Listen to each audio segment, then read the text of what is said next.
I said, you know what? I'm doing this now. I've got all the time in the world. I can study, I can read, I can do it now. The fact that I think all roads come back to the stock market. It's like you might as well start to learn this industry if all roads lead there anyway. How do you make money when the stock market's down? Because you only make money when it goes up. Like, no, you can make money when it's going down as well. You're at a place where you guys have done well and you're like, I want to do this so I can help other people. I mean, you name it, women run circles around the world. And they can run circles around the stock market. And so it's yeah, we can do it. We juggle a lot of stuff, and women, we're just made for it. So women, get out there and get in the stock market. Hey, look, I ain't got nothing else to say after that. Women, we just made for it. We might need to put that on the t-shirt with a candlestick stock chart. Women, we just made for it. We just made for it, yes.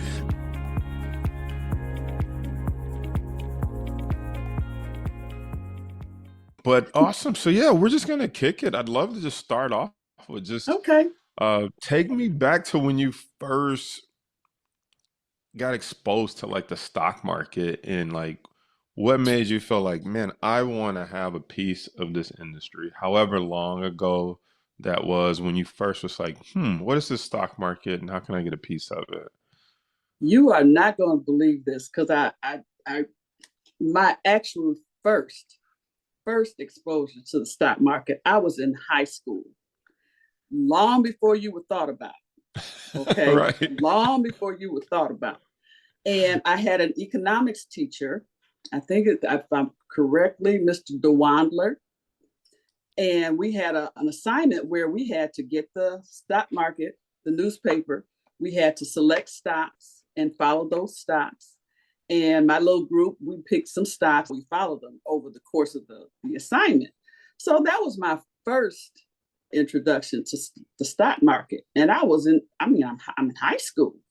So I'm years old right now. So, that's been a while. And then the actual next time, fast forward, married, at least one kid, I went to a 2-day seminar, and I was fascinated, and I was so enamored with it. Just really, I whipped out my credit card because they were doing a one-on-one. They said you could get a one-on-one coach, and you can put it on 2 credit cards if you want. And I was just so excited. Pulled out my credit card, signed up. I think that was $13,000, and then I left, and my brain kicked in. I'm like, oh my God, my husband's gonna kill me. I'm a young teacher. I don't have any money, and I was able to cancel it within the 3-day, period. But I was ready to go at that point. I was ready to go. I pulled the trigger on that $13,000, and I just lost my mind. But it finally kicked back in. So then, fast forward again, I'm retired, and like, what am I going to do now? What am I going to do? And oddly enough, I've always said, even before I retired, I was going to retire and work in a retail store. Why? Because I like to shop. Okay, fair enough. Yeah, I was going to work get a little retail. Discount, make the money pay for the stuff you like to buy. Exactly, a little part-time, but the stores that I like, the higher end stores, one that I liked in particular, it closed, it was gone. I said, so what am I going to do? What am I going to do? I wanted to do something, I thought. So I went to another store, and I was talking to the sales lady there, and she said, you can work here part-time, pick your hours, pick your days. They're flexible. So when I started telling her, she said, what days you have available? Well, I can't do Sunday because I'll be at church. I can't do Wednesday night because of that Bible study. I kept naming days that I could not work. And she said, miss, you don't really want to work here, do you? I said, you know what? You're right. You're right. Yeah, like you're probably right. I don't.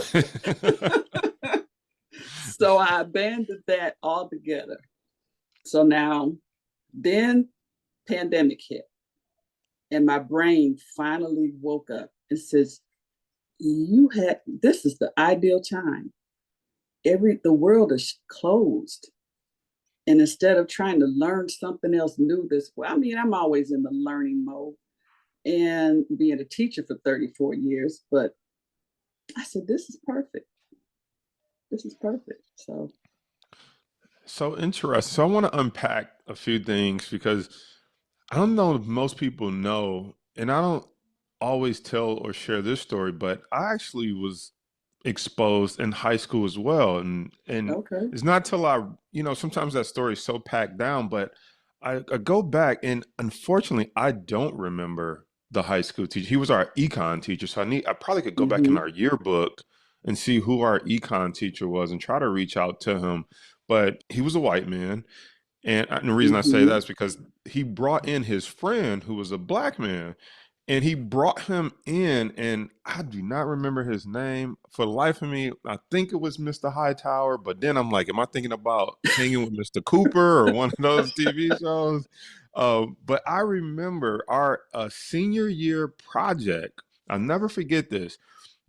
He came in and did this special like project with us, and I guess the guy was a financial planner that he brought in, which they were friends, and he had us. We had to pick a product.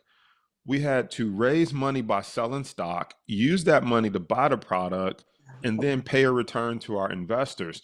And so he basically opened our eyes. We picked rabbit's feet. So there was these colored rabbit's feet. And the reason we picked rabbit's feet is because they came in all different colors, and it was people's birth charm or birthday color. So we figured people would buy them for A, good luck, and for B, because of their birth color, they would buy the different color rabbit feet. And so we ordered these rabbit feet. It cost us $2 to order the rabbit feet. So we sold people shares of the company for $2. We took that $2, bought the rabbit feet. We sold them for $5. We paid a $2 return. So we paid 100% basic return to our investors. I believe we paid them $2 or we paid them $1, 50% return. And then we took the other $2 profit and we had a pizza party at the end of the year. But that was the first time it showed me that like we could raise money out of thin air with an idea, execute on the idea, pay a return to our shareholders, and keep the profit.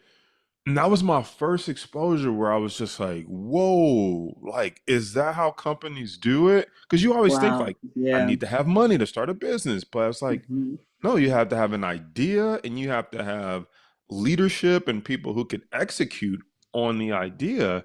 And if you pick the right people and you believe in their vision, you could get a return. So it's just interesting that you were exposed in high school as Yeah. well.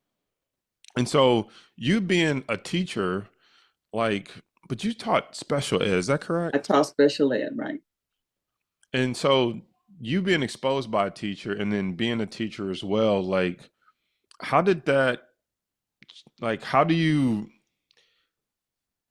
I guess what I'm trying to say is like, number one, teachers are so important. And I think that's why I'm so passionate about it because without teachers, without people like you, it's like we spend more time with teachers than we do with our parents, and the more you're exposed to something, the more you can, I mean, I know you're retired now, but you're still around people, you're around the church, you're around, you got Tyler, your grandson. If people wonder how I know that, all that, we'll talk about how we know each other in a minute.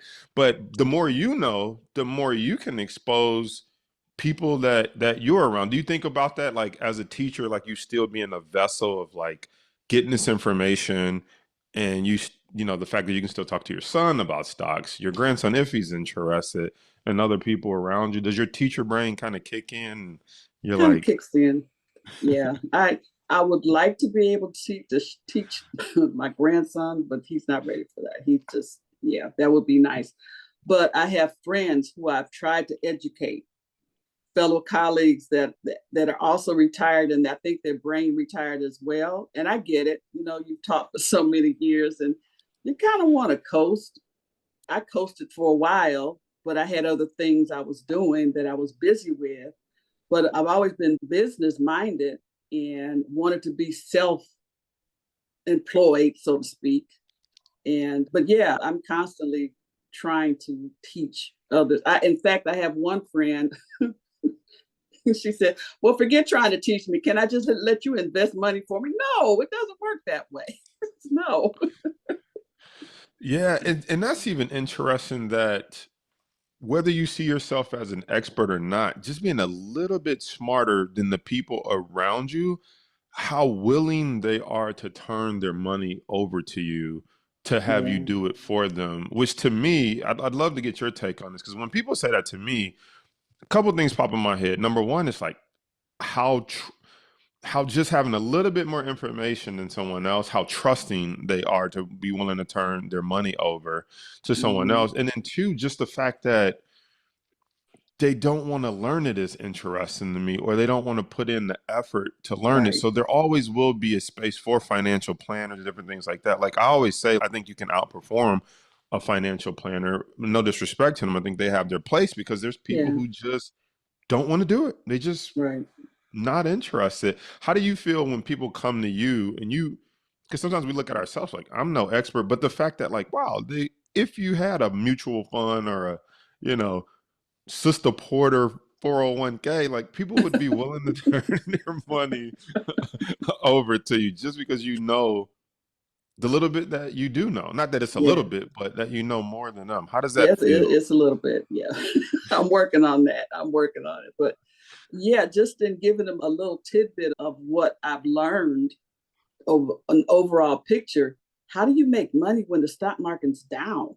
Because you only make money when it goes up. Like, no, you can make money when it's going down as well. It's like, I need to know that, but they don't want to learn that, and then the different strategies and the different thing, you buy, trying to explain it, and they look at me like I'm speaking Italian or something. And I just, you know what, I don't have a lot of people in my circle that are really in that mindset. And it's okay. They don't give me any negativism. It's okay. Just don't, it's either extreme one way. Here, can I just give you something? And no, you can't give me a thing because I can lose my own money. I don't want to lose yours. I'm still learning this. So, or it's the other way. It's just not interested, and it's okay. Yeah, and it's definitely okay. I learned that, some of us are just cut out for this and some of us are not. And as Jim Rohn would say, like we need everybody.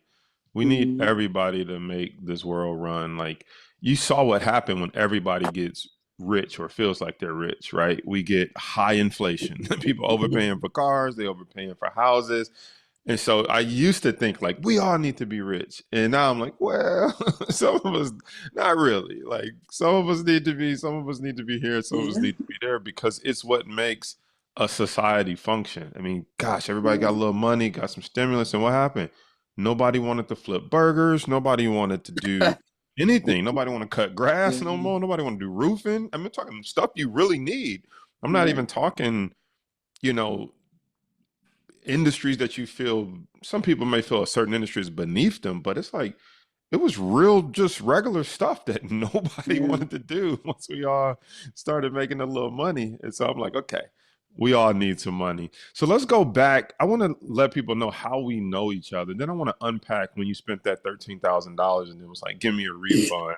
Because I think a lot of people go through that where they've seen a seminar or now in this day and age, they see a YouTube video or they sit through something and then they second guess themselves. But before we go there, do you want to share how we know each other or you want me to do it? You go ahead. Okay. You go ahead so I'll know how much you want to You say can and how much you you know. can add in. Oh, well, I'm gonna tell it all, or at least as much as Okay. I remember. All right. So this is an honor for me because for those listening and those watching, it's hard for me to even say Gwendolyn. I can't say Gwendolyn Porter. It's Sister Porter. Like I can't call you Now by you your make first me sound name. like a nun. Well, it'll make sense once I tell. So, Okay. my mom and Pastor Porter, your husband, and you all went to the same church here in Michigan back in the day. It was Tridestone, and then they were part of a class that taught Bible study and stuff like that. And then Pastor Porter left. You guys left, started your own church, and then we all followed, and we've just known each other pretty much all our lives since we were, like you said, before we was even thought of. And so you've literally seen me grow up, get baptized, well, be a knucklehead kid, get baptized. Me and your son Zoe become good friends, like go to college, graduate, lose my money, move back home, start a business, get into like you've literally kind of seen the whole process, which Yes. that's why they now know I can only say Sister Porter because I just can't say Gwendolyn like that. Like, no, that's Sister Porter. Did I leave anything out? Did I hit it? Did I hit it on the head? You got it all. You just in a nutshell. Yes. I've seen you grow up to a fine young man, a fine husband, dad. Yes, you and Falonzo have been buddies forever, have gone through all kind of stuff, motorcycles and Yeah. accidents. I won't get into that one. Right. Yeah, doing all of that crazy stuff, skydiving, scuba diving. You two are just nuts for real. Yes, yes, you've seen it all. Yes. And now I'm under your tutelage. Right, which is just it's such an honor, that I could be someone I respected could come learn from me because for the longest, I mean, still even to this day, right? I mean, you guys, I mean, I hope it's okay to say this, but like you and Pastor Porter have been that iconic couple. And I don't just mean from like a marriage standpoint. I'm sure all marriages has unique challenges behind doors, but I just mean from being in the church, from, being a pastor's wife, the way you carry yourself, being in business. You guys have always done businesses, properties, and Right. people. I know I've always like, okay, like, wow, they own stuff and they've done pretty well. And in the Black community, I just have to say, there's only two other people I've seen in that light, and that was, you might know my mom's friend, Linda and Wes. That's who we first rented our house from. And I was like, Wes owns property. And then I was like, Wow. Pastor Porter owns barbershops and like, like commercial property. And there was nobody I really knew like that. I mean, it was two families that I could mention, and your family was one of them. And so it was just, you always were like, man, if I could get on that level, as kids, we're like, how do I get to that level of quote unquote success or just business savviness and legal and doing it the right way. So I just want to give you your flowers, you and Pastor Porter's flowers while you're alive. Like bless you. I respect you guys and I always looked up to you guys. So it's an honor to be like an example and teaching something to someone I looked up to. Oh, I appreciate you. I do. I really So do. yeah, we appreciate you guys. You're my son as far as I'm concerned. Yes, that's my second mother. So let's go back to when you spent that $13,000. What was going through your mind to get a refund? Because I think a lot of people experience that. They go to a hotel or see a YouTube video and they like, I can do it. And then there's something about when you're alone that you're like, maybe I made a mistake. So what was that like? What was that feeling like? That was sheer terror because when I did it, I was fine with it. But when the reality kicked in, like $13,000, well, how am I going to pay this back on a teacher's salary? What am I going to, this is it never came to me that I couldn't do it. It just, I guess it wasn't at the right time. And that amount of money was just not in the cards. I mean, come on. You know what teachers make 40, 30 years ago. I mean, geez, we haven't caught up yet. But that was scary. Did you take out loans to, I don't know your college story. Did you take out loans to go to college at all? Or did you go on a scholarship? Because sometimes with that $13,000 for the stock market course, I was going to, sometimes we're so easy to go $50,000 in debt for college. But when it comes to non-traditional education, sometimes it makes us a little bit nervous. But you had that kind of, if you go into a certain field, some of it would be forgiven. So you had a vision or a game plan of how it would be paid back. But I think sometimes people think like, what if I can't make my money back in these investments? Like I just spent $13,000. But I just look at it as you just invested in yourself. You didn't spend $13,000. And with that knowledge, at some point, you should be able to use it to make money back. If not, I don't know if everybody can say this, but I know I've spent $13,000 on, like, not at maybe one time, but over on stuff that like I don't even use anymore. I'm sure every TV I bought was at least $1,000 that is now outdated. You know, I think Right. about buying Coogee sweaters for Oh my $300 back in the God. day. I had probably Gee. 4 of those. I had a gold chain that got stolen off my neck that I'm sure I paid Oh, $1,000. You know, oh like when my I add goodness. it up, I think of all the stuff that like, yeah, probably blew $13,000 and don't have anything to show for it. But sometimes when it comes to the stock market or education, we kind of go, I don't know if I want to invest that kind of money in it. So what Yeah. about, so when you fast forward and you're like 2020 is your time, what do you think changed from then to now? What changed from 2020 From when I like this started? is your time, just feeling like it's your time. Oh, well, I had a lot of free time and I wanted to do something constructive. And I like to read, but and that's funny. I buy books and I stack them. Books don't go bad, so I figure I get to them at some point. But it just was in the back of my mind. I need to do something else, and I knew. I even thought about trying to find out something to do at home, something that I'm like, I don't want to do that either. And then I don't know what took so long for the light bulb to go off. I think I was talking to your buddy. I don't know, but it came. I said, you know what? I'm doing this now. I've got all the time in the world. I can study, I can read, I can do it now. And that's when I said, no, I'm doing this now. So, yeah.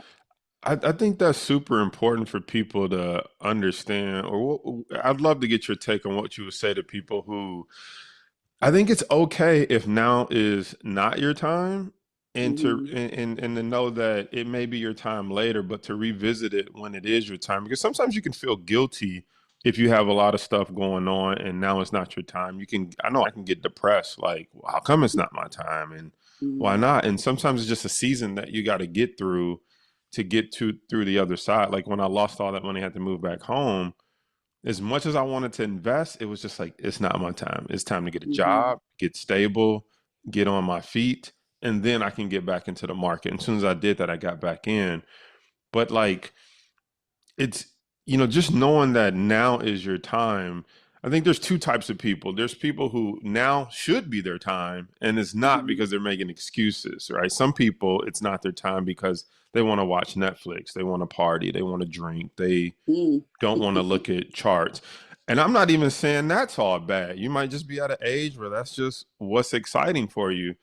But I think when you look at the fact that I think all roads come back to the stock market. If you plan on retiring, if you plan on using the market money that you invested to live off of, you ever plan on leaving your job someday, all roads lead back to the stock market, whether you start investing early on your own or you work 40 years and you contribute to your 401k and try to get a pension. Mm-hmm. But where's that pension money going? They invest your pension money to try to make money in the stock market to pay for the pension. So all roads lead there anyway. It's like you might as well start to learn this industry if all roads lead Right, there anyway. right, right. I've always had a financial planner. I've had one for a long time. I think I'm on my third one, but it's like this my current one now. When I told him what I wanted to do because I wanted to pull out some money, he says, "Really?" I'm like, "Yeah, yeah, I'm doing this." He said, "Okay." I mean, he never tried to discourage me or anything, but he just thought it was interesting. Male, of course, a younger white male. I've had it. He's been my planner for a while, but I think he was a little. He wasn't surprised because he knows me. I've been with him for a while, but when I told him what I wanted to do, he said, "Oh, okay, good for you. Good for you." So I really I jumped in with both feet. I was ready for this. The other thing I did years ago, I owned an adult foster care home. I don't know if you remember that or not. No, I don't. Owned and operated adult foster care home. My intention was since I worked in special ed, I was going to work with the mentally impaired. Well, it turns out that it didn't work that way. I got a whole different clientele, but I did that for about 10 years. So the time for that was up. Still, the kids were still kind of young at that time, so I was able to do that. But the time was now for me because everybody's gone. I didn't have to worry about the kids. I didn't have to worry about, I'm a little older than you. So there's certain things, us older women, and I heard someone say that we're nurturers by nature. And that's what we do. But now it's like I don't feel selfish because I'm doing what I want to do now. I taught, I took care of kids, I took care of husband, took care of house, I'm like, and I like to travel. So it was time.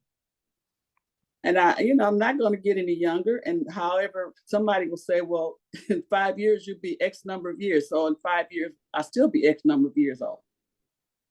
But then I'll know how to work the stock market a little better. Exactly. So, if anybody wants to bring age into play, they need to George, who's in our elite program. George is like, if anybody ever says anything about age, George is like, I think 77 or 79. Okay. And this man is in elite, which is our high level mastermind. Everyone loves George. He's always trading, he's always sharing his research, and he always cracks some good senior jokes too. But my point is, like you said, you're going to be whatever age anyway, but people don't realize having something to do also keeps you sharp. It gives you something to look forward to every day. It keeps you connected to the economy and what's going on. You're not just sitting around. And no disrespect to people who just want to sit around, but I used to think when I would see somebody working at Walmart or something, like, oh, that's sad, that older lady work. And then I realized, like, no. Some of them work because they want to. They want to interact with people. They want to get up. They want to have a reason to get dressed every day. And I think the stock market is the same way. It's like, it gives you something to look forward to. And even us now, I mean, it's a new thing that we can bond over. Me, you, your son, and we got our live event coming up. It gives us one more connection point outside of the church that we can connect over, which I think is super powerful. Right. Exactly. I agree. And I wanted to, I don't want to just fluff it off, I want to do some things that I enjoy doing that this doesn't, like traveling or whatever, but this meant a lot to me because it's been on my mind for so long. I'm talking a long time. Longer than you are old. How about that? Right. And so before I ask you one of the two questions I like to ask, which is one of your biggest financial wins, if you're comfortable sharing this, I thought what you shared at our last live event of why you want to be successful in the stock market, I thought it was really powerful and impactful. If you remember what you said, if you don't, that means you got two powerful reasons why you do it, and I'll remind you of the other one. But if you're comfortable sharing why you said you want to be successful in the stock market and what you want to do with the money? Well, I do remember one that I said I wanted to be like a secret Santa. That's the one I'm talking about. Yeah. Yeah. I would like to just anonymously help some people that may need some help. And I just don't want to be in the spotlight with that. So that was, that would make me feel so good. Yeah. And I think that just made me smile because I'm at the age where obviously, I buy cars and some of this stuff, but I love no matter what age you're at, I love the idea that it's like, you're at a place where you guys have done well and you're like, I want to do this so I can help other people. And secretly, not even like my name on the billboard, look at me, like secret Santa, just want to have the market be able to do some cool stuff for other people. Man, I just think that's so powerful. So that being said, so what's been your biggest financial win in the market that you're willing to share? Big, if you can call it big. And it was early on. I think it was within maybe a year or so in. And it was Tesla has been my nemesis for so long. I should leave Tesla alone. But I did a trade with Tesla, an option, and I made over almost $6,000. And you thought I could buy a Lamborghini. You thought I could, you thought I could just buy the world with this little $5,600. But I was so excited about that. And I told my husband, and he looked at me like, okay, good, all right, okay. So that was, yeah. And I've been chasing that dream ever since. And I've had some wins, I've had some losses, obviously. But yeah, that was so exciting. I just thought I really accomplished something. And you did. I think about the people that wait all year long for a tax return. Maybe they get $2,000 on their tax return. So for you to be able to do almost 3 years of what a teacher or somebody waits every year for, you did 3 years of that in one trade. It just shows the power of the stock market. And I think that's why we get so excited, because you really start to, man, if I did that once a month, or, you really start to think about, this could really add up. And so you did do something. You did something most people haven't done or won't do in their life, because they're still sitting on the sidelines. And so let's go non-financial. So what's like a non-financial win, whether it's personal growth or development, something that has nothing to do with money that you got out of this industry that you didn't think you would get? Yeah, it's being able to manage my own money to a degree. Like you said, with financial planners, they put your money wherever, whatever, my 401k and all that. But I wanted to be more in control, and I thought I could do it. I just felt I could do that.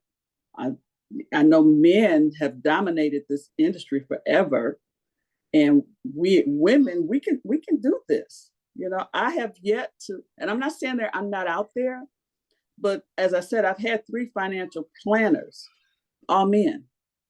I've not had or ran into one that was a female, and I just haven't.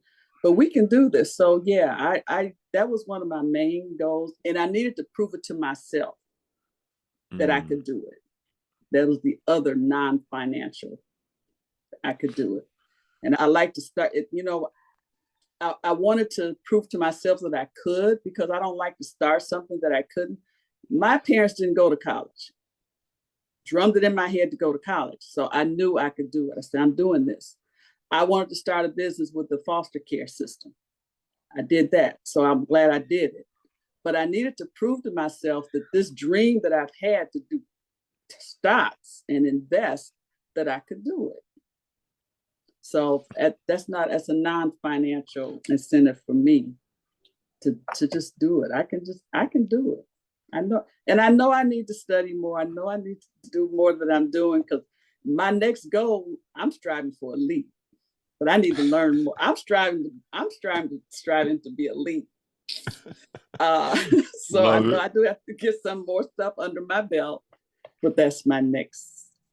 Elite is all about us helping you become elite. You don't come into it elite, rarely. I know, but I need to know more than I know. And early on, when I started with you, and I would go in on the Monday nights, and you all were talking, and I didn't know what the heck y'all were talking about. And I think I posted, do I need to wait till I've gone through more of the modules before I start coming on with the webinar? Because I don't know what the heck y'all talking about. The jargon was just, it went over my head, and I really felt intimidated. So, but then I think someone answered, says, no, continue to come on the webinar and it'll finally kick in. You'll understand it as you go along. So that's what I did. And I encourage anyone, not only women, but anyone, don't feel intimidated, or feel intimidated, but stay with it. Stay with it, because it kind of clicks. So yeah, I need to learn some more so I can join the elite. So that's what we tell people. Take the courses and show up for the live sessions. Burn the candle at both ends so they meet in the middle. Don't just study, then you don't go apply or learn like the live sessions. Like, do both, and then you kind of meet in the middle.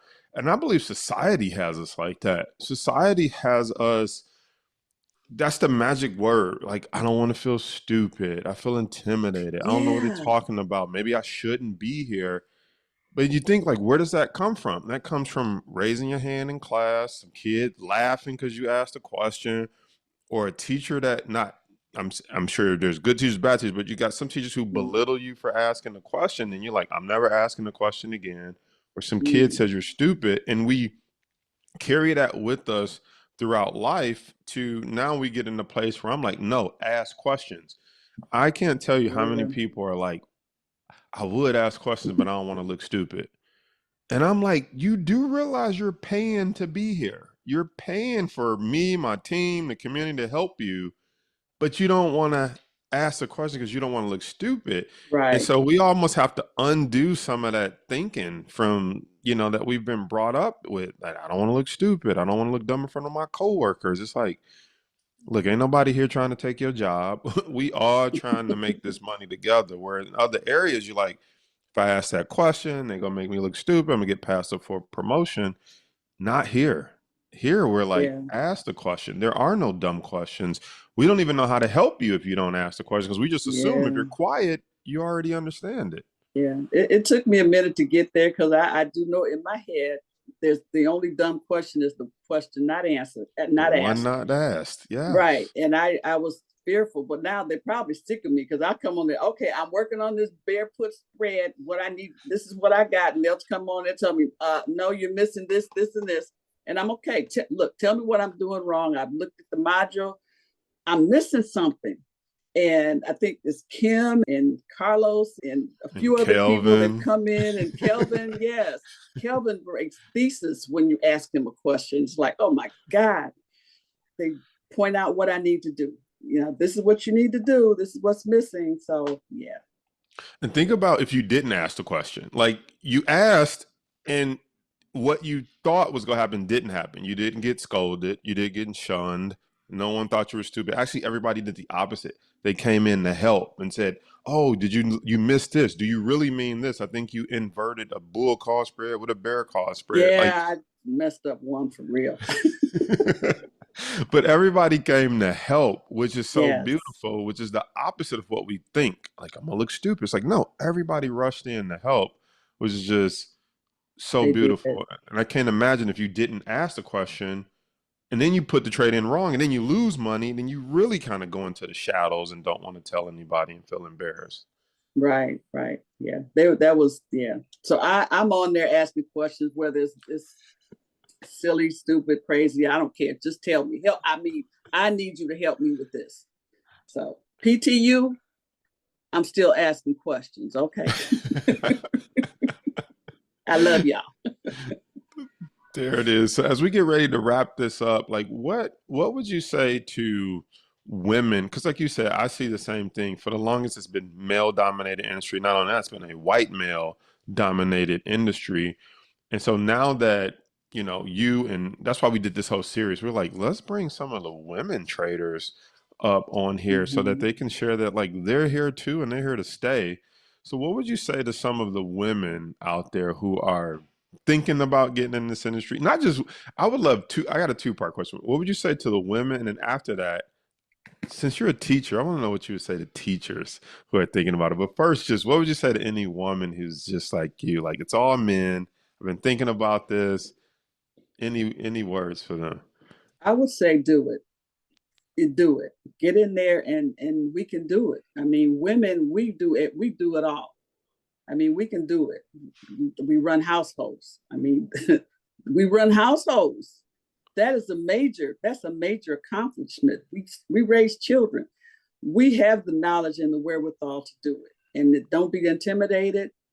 Jump in there, take the classes, get the free information on YouTube with you. I mean, I've looked at a couple others, but I don't want to see some young guy or some guy standing and taking pictures in front of a Lamborghini. And I don't believe what you're saying. I'm sorry, you're the real deal. So look at your videos. Look at the videos. I'm partial to you, yes, but start there on YouTube videos and just get the basic free information. Then take it from there, and then take it a step further. And we have to invest in ourselves. I've learned at my age, I'm a little older than you. but I've learned to invest more in myself. From buying food that I probably would not have bought before, I'm spending the extra money on that, whatever. Or, we need to spend and invest in ourselves. And I can't beat this drum enough, because I've told teachers to get in TSAs when they were younger. You need to do that. So I wish I would tell them, you need to have another stream of income. Social Security is not going to always be there. Something else that brings money in. And this is one thing for sure that can do it. And you can spend it, you can do it as fast or as slow as you want, but do it. Just stay with it. Awesome. I appreciate you sharing that, because most women, they run circles around men. I always say, the women traders, because if they treated it like planning a wedding, oh my gosh, the research, the planning, the execution, they are some of the best stock traders and resilient. Like you said, run households, birth children, raise children, go back to the workplace. I mean, you name it, women run circles around the world. And they can run circles around the stock market. For sure. I mean, I was at one point, I'm teaching, my kids were young, I was expecting another one, I was taking classes, working on my master's, and I look back like, how the heck did I do all of that at one time? Dropping kids off at daycare, picking them up after school. It's just mind-boggling what I did. And not to take anything from my husband, but he didn't really pick up, drop off nobody. But I was in school. Brianna was a baby when I walked across with my master's. So, I mean, I was working and taking classes, and so my brain wasn't fried at that point. So we can do it. We juggle a lot of stuff, and women, we're just made for it. So women, get out there and get in the stock market. Hey, look, I ain't got nothing else to say after that. Women, we just made for it. We might need to put that on the t-shirt with a candlestick stock chart. Women, we just made for it. We just made for it, yes. We might make that into a t-shirt. I like that. Feel free. Awesome. I appreciate you just sharing your story, just sharing your tenacity, and I just look forward to continuing to help you become that secret Santa. I love the heart and the energy behind that. So I appreciate you. I appreciate you, and keep doing what you're doing, because it's needed. I appreciate you. I do. Awesome. Thank you.